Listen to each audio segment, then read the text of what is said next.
Sabi ko sa'yo. Nyabo na una, nyabo na ulit. Naibigan nila? Oh, okay. Ayan na. Yan, ito lang yung amin. Ay, naibigan mo pera? Oo, 150 binigay ko na sa kanya. Masaan tayo? Pasok na.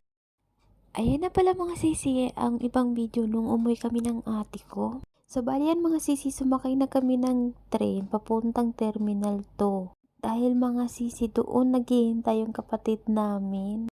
Kapatid namin mga sisi na matagal nang gusto mangibang bansa. Kaso nga lang mga sisi, hindi siya sinuswerte sa pangingibang bansa kaya naisipan namin na isama na lang siya pa uwi ng Mindanao. Kaya ayan mga sisi, dumating na kami, bumaba na kami. Ay, may swerte naman ito. May nagdala ng samsam na tubig. At ayan pala mga sisi, yung kapatid ko na yun, naka-orange. Habang bababa kami mga sisi, nakita ko na siya. At yan, lumapit na ako sa kanya nung uminto na yung train.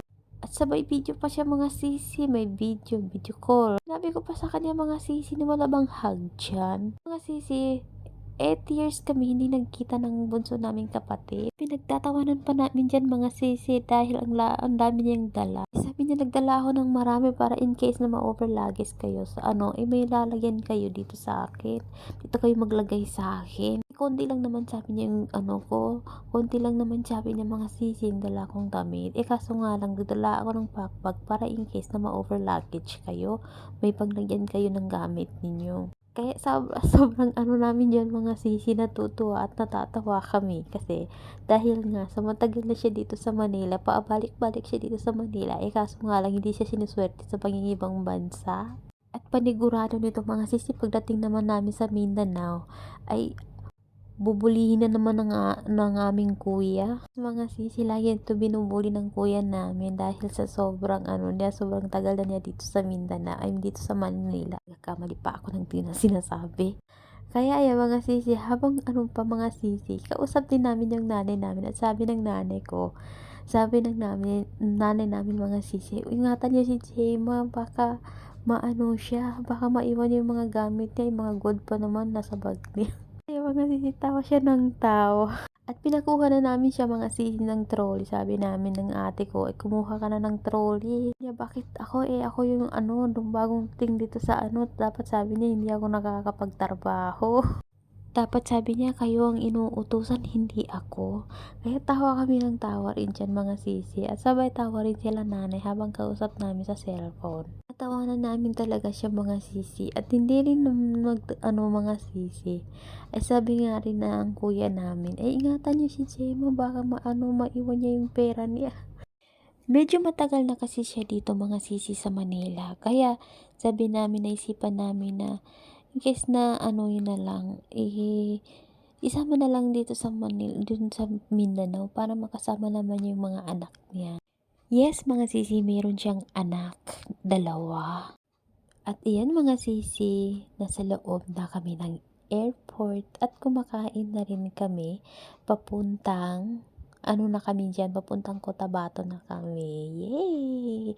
See you, Cotabato. And nasa, na kami, pasakay na kami. Sakay na kami mga sisi at rumaramp pa tong ate ko. Sabi niya, videohan mo ko. Binibidyohan ko naman siya mga sisi.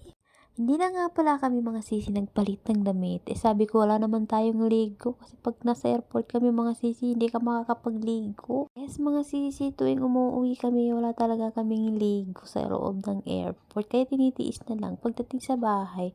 Saka kami maliligo mga sisi pagdating na lang sa bahay. Yes, sa Mindanao pa kami maliligo mga sisi. Naisipan namin ng ate ko na hindi na lang kami magpalit ng damit kasi useless din naman papalit kami ng damit wala rin namang dumi yung damit namin, hindi naman dyahan yung damit namin.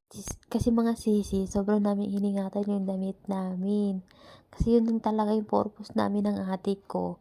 Pag nasa loob kami ng airport, hindi na kami magpapalit ng damit, sa Mindanao lang kami. At di rin nagtagal mga sisi, fast forward ko na rin. Nasa loob na kami ng airplane mga sisi. Ayan, pahilo-hilo na ako. And see you na lang talaga sa Cotabato. Tanong na tanong ko ng Cotabato dyan mga sisi. At yan yung kapatid ko na dinaanan namin dito sa Manila. 2 pala kami niyan mga sisi magkasunod. Ako, yung ate ko, tapos ako, tapos siya na Oh, siya yung bunso naming babae mga sisi pero mas malaki pa siya sa amin. Akala mo naman mga sisi siya yung pinaka mas matanda sa amin. Ito kami magkakapatid mga sisi na babae, dalawang lalaki, so bali siyam kami, lahat-lahat. Siya yung bunsong babae. At siya rin yung may anak sa amin. Yes, mga sisi na maaga nag-asawa yung kapatid namin. Pero okay lang yun. At least, masaya naman siya at masaya kami sa mga anak niya. At naglalanding na mga sisi ang airplane. Hello, Cotabato, and see you sa next video. Masalamat!